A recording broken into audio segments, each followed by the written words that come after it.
Good evening student. और जिसकी तैयारी पूरी है वो तो हंस रहा होगा, मुस्कुरा रहे होंगे, और जिसकी तैयारी पूरी नहीं है, जो डेट सोचते रह गए, वो अभी सोच रहे होंगे क्या करना है, कैसे करना है, इस बार करें या अगले बार बीपीएससी दें। मुख्य परीक्षा का डेट आ गया है और जिनका तैयारी है, जो हर दिन आंसर लिख रहे हो, हर दिन उत्तर लेखन कर रहे हो, उनके लिए तो बल्ले बल्ले।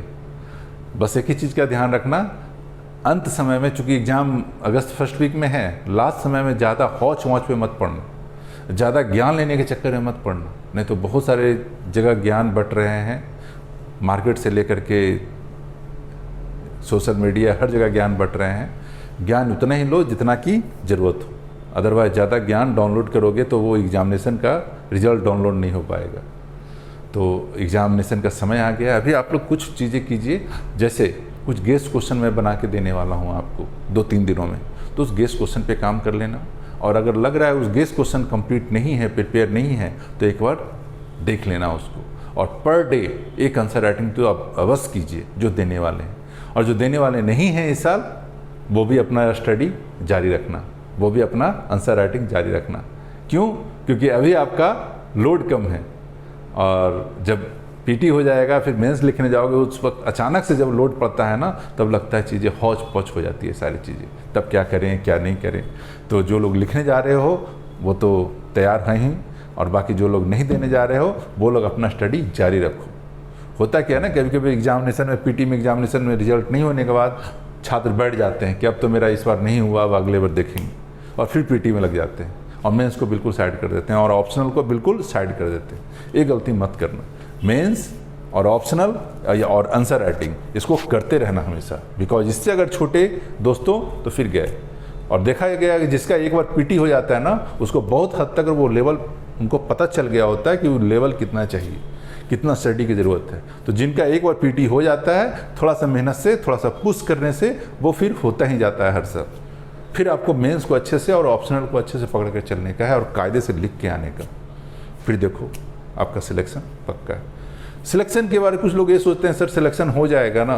सिलेक्शन मत सोचो दोस्तों, ये सोचो रैंक के बारे में सोचो कि मैं टॉप 10 में हूँ ना, टॉप 10 में मैं हूँ और टॉप 10 में रहूँगा, ये सोचो। सिलेक्शन सोचोगे ना तो और पीछे चले जाओगे। टॉप 10 सोचो, अपने आप को टॉपर सोचो, टॉपर, तब जाकर के आप देखना 100 में आओगे। तो अपने आप को देखो, जो ऐसा नहीं है कि जो टॉप करते हैं वो कुछ और खाते हैं, किसी दूसरे ग्रह के हैं, किसी दूसरे ग्रह के प्राणी है, ऐसा भी तो नहीं है, वो आप ही लोग के बीच का है। तो आप बस यही करो कि अपने में आत्मविश्वास रखो। एग्जामिनेशन का डेट आपको तो पहले से पता था कि जुलाई में हो जाएगा, अगस्त में हो जाएगा। हाँ, कुछ लोग सितंबर भी बोल रहे थे, और हो सकता है सितंबर भी जा सकता है, ये भी संभावना, अगस्त में ना हो। लेकिन अभी जो डेट दिया है बीपी से, हम लोग तो उसी को मान के चलेंगे कि सितंबर, जुलाई पहले सोच रहे थे, अब अगस्त आया है तो अगस्त। तो अभी जो डेट आया है अगस्त में, भगवान के इस डेट पे हो जाए, ताकि और आगे भी तो प्रोसेस है, तो उस प्रोसेस में लग सके। तो हर दिन आंसर राइटिंग भूलना मत। और जो ओएलपी में आंसर लिख के भेज रहे हैं बहुत सारे स्टूडेंट, बहुत सही जा रहा है आंसर आपका, कहीं कहीं थोड़ा सा है जो सुधार की ज़रूरत है। अगर हर दिन हम आपको पुश करते रहे ना, हर दिन टोकते रहे ना, तो आप भी थोड़ा सा कंफ्यूज हो जाओगे। तो मैं भी ज़्यादा छेड़ता नहीं हूँ, टोकता नहीं हूँ कि यहाँ बारीकी, बिल्कुल माइक्रो लेवल पे उतना ज़रूरत नहीं है। हाँ, लग रहा है चीज़ें ठीक जा रही है, संभाल लेगा, बस हो जाएगा। देखो एग्जामिनर भी क्या करता है ना, जब भी कोई आंसर, बस उसको लग रहा ओवरव्यू ठीक है, अच्छा लिखा है, प्रेजेंटेशन अच्छा है, कंटेंट अच्छा है, कहीं कहीं से पढ़ा, बस अंक मिल गया आपको। ऐसा नहीं है कि वो एक एक शब्द आपका, एक एक बर्तनी चेक करने के लिए बैठा हुआ है, आपका ग्रामेटिकल मिस्टेक चेक करने के लिए बैठा हुआ है, ठीक है, ऐसा भी नहीं है। तो बस आप अपना आंसर ऐसा फॉर्मेट रखना कि कोई भी देख करके दिल खुश हो जाए, उसका प्रेजेंटेशन इस तरह से रखना कि देख करके दिल खुश हो जाए, ठीक है। और बाकी जो भी ऑप्शनल पेपर, हिंदी साहित्य और इतिहास के अलावा, चूँकि हिंदी साहित्य, मैं साहित्य का विद्यार्थी रहा हूँ, मैं साहित्य में आपको मार्गदर्शन कर पाऊँगा, मैं इतिहास का विद्यार्थी रहा हूँ, मैं इतिहास में आपका मार्गदर्शन कर पाऊँगा। इसके अलावा जो भी ऑप्शनल विषय है आप लोग का, तो मैं इतना कम से कम कोशिश करूँगा कि उसमें कुछ मदद हो जाए आप लोग का।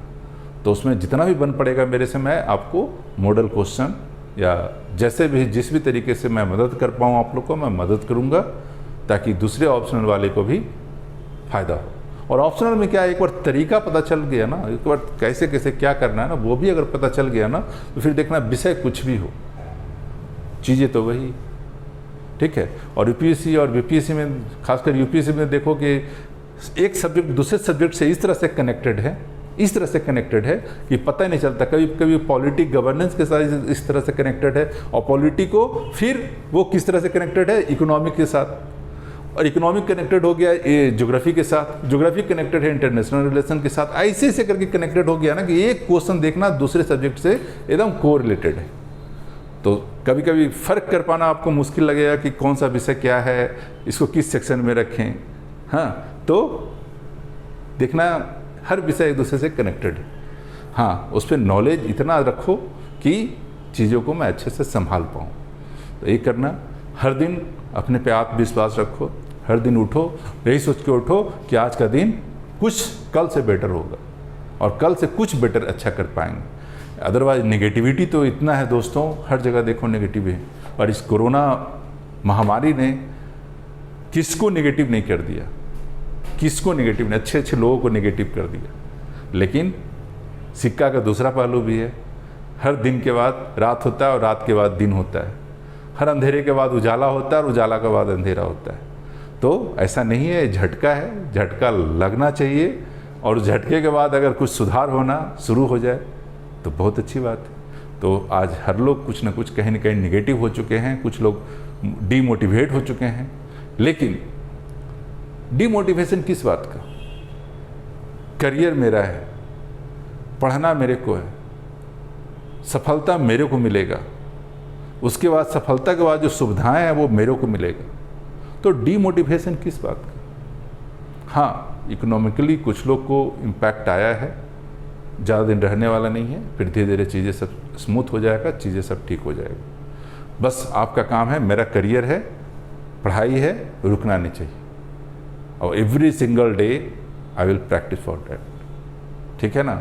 ओलंपिक का जो प्लेयर होता है हर दिन प्रैक्टिस करता है, क्यों, उसको वहाँ पे परफॉर्मेंस करना है एक पर्टिकुलर टाइम पे, तो वो प्रैक्टिस करता है ना, एवरी डे प्रैक्टिस करता है। इसलिए करता है कि मेरा कॉम्पिटिटर प्रैक्टिस में है, और अगर हम छूट गए तो मेरा कॉम्पिटिटर मेरे से आगे हो जाएगा। तो अपने में भरोसा करके हर दिन अपना स्टडी जारी रखिए।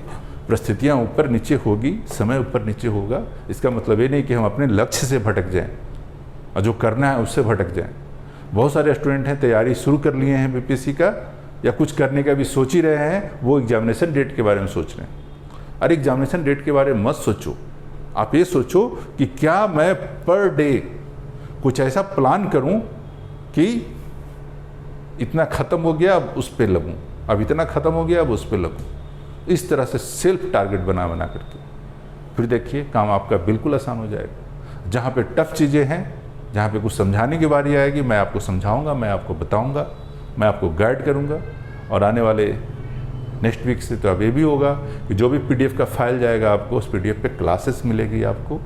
मैं प्रयास करूंगा हर दिन वो पहले समझा दूं आपको कैसे कैसे कहाँ क्या है, उसके बाद फिर आपका काम आसान हो जाएगा। और जहाँ पे डिस्कशन की ज़रूरत है मैं डिस्कशन में भी भाग लूँगा, डिस्कशन भी आपको दूंगा और आपका काम बिल्कुल आसान करूँगा, ठीक है। तो नए गति के साथ, नए ऊर्जा के साथ लगो, और हर दिन यही मान के चलो कि ये आपका लक्ष्य है, किसी दूसरे का नहीं, ये आपका लक्ष्य है। आप IAS क्यों बनना चाहते हो?